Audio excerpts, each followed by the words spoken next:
भगवान शिव और माता पार्वती की कथा भारतीय संस्कृति और हिंदू धर्म का एक महत्वपूर्ण हिस्सा है। यह प्रेम, शक्ति, भक्ति और संतुलन का प्रतीक मानी जाती है।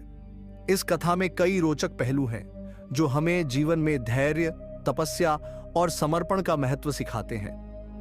भगवान शिव की पहली पत्नी माता सती थीं, जो दक्ष प्रजापति की पुत्री थीं।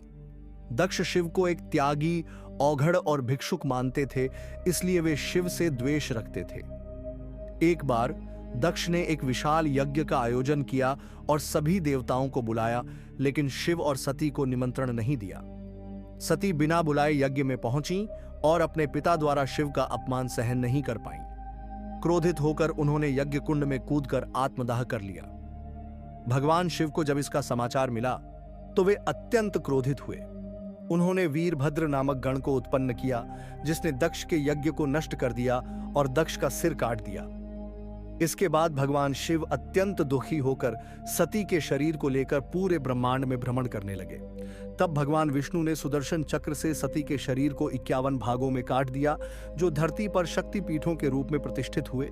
इसके बाद शिव ने ध्यान और समाधि में लीन होने का संकल्प लिया।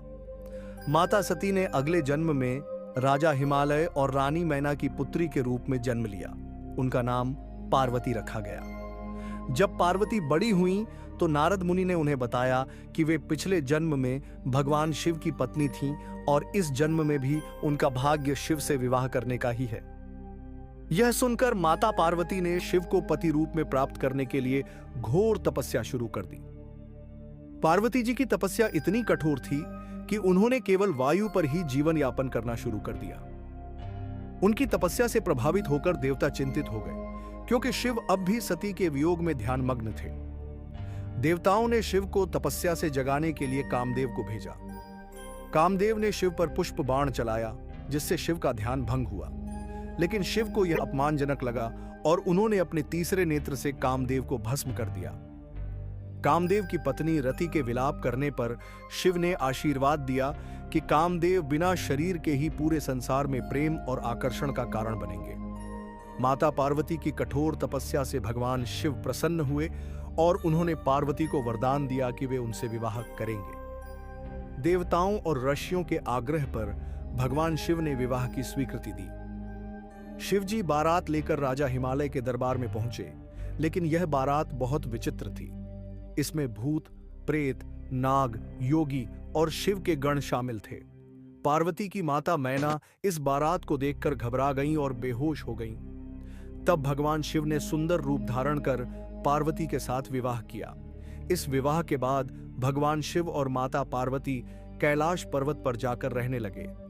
एक बार माता पार्वती स्नान कर रही थीं और उन्होंने अपने शरीर के उपटन से एक सुंदर बालक का निर्माण किया।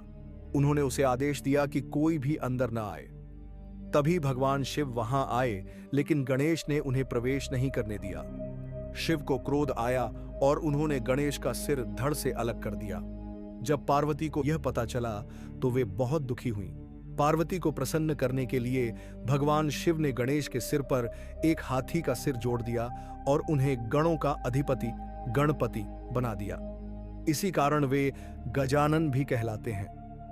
शिव और पार्वती के बीच कई अद्भुत कथाएं हैं जो हमें ज्ञान और आध्यात्मिकता का बोध कराती हैं। शिव और पार्वती का अर्धनारीश्वर रूप यह दर्शाता है कि पुरुष और स्त्री दोनों एक दूसरे के पूरक हैं। यह संतुलन और समानता का प्रतीक है।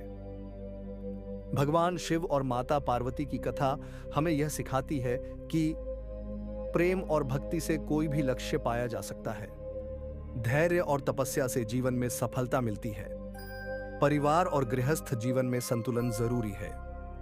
शक्ति, पार्वती और शिव का संगम ही सृष्टि का आधार है। यह कथा हिंदू धर्म की सबसे महत्वपूर्ण गाथाओं में से एक है और हमें जीवन में भक्ति, त्याग, प्रेम और संतुलन का महत्व सिखाती है।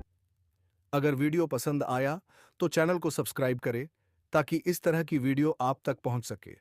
धन्यवाद।